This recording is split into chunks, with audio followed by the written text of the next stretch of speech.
আজকের পর্বে আপনাদেরকে দেখাবো ডেল ইনস্পায়রন 15 মডেলের ব্যাটারি কিভাবে খুলতে হয়।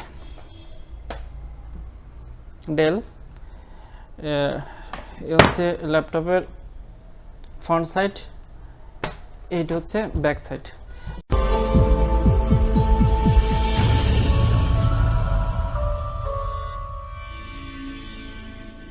মূলত ব্যাটারি তো আসলে পিছনেই থাকে ব্যাক সাইডে, যার জন্য আমরা এটাকে উল্টে নিলাম। এখন ব্যাটারিটা আমরা খুলবো। তো এটা হচ্ছে ব্যাটারি। তো ব্যাটারিটা খোলার জন্য প্রথমে আপনাকে এই একটা ব্যাটারি লক আছে, এই লকটাকে এই পাশ থেকে টেনে এদিকে করে দিতে হবে। করে দেওয়ার পর এটাকে টান দিতে হবে। এটাকে আমরা এদিকে করে দিই, এবার এটাকে টান দিই।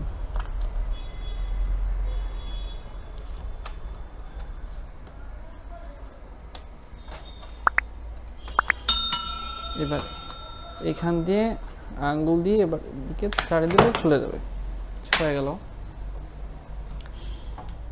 এবার আমরা এটাকে লাগিয়ে দেখাবো কিভাবে লাগানো হয়। প্রথমে পিছন সাইড কাজের মধ্যে দিতে হবে, দেন এরপরে সামনে এদিকে চাপ দিতে হবে, অটোমেটিক লকটি লেগে গেল। Thank you so much.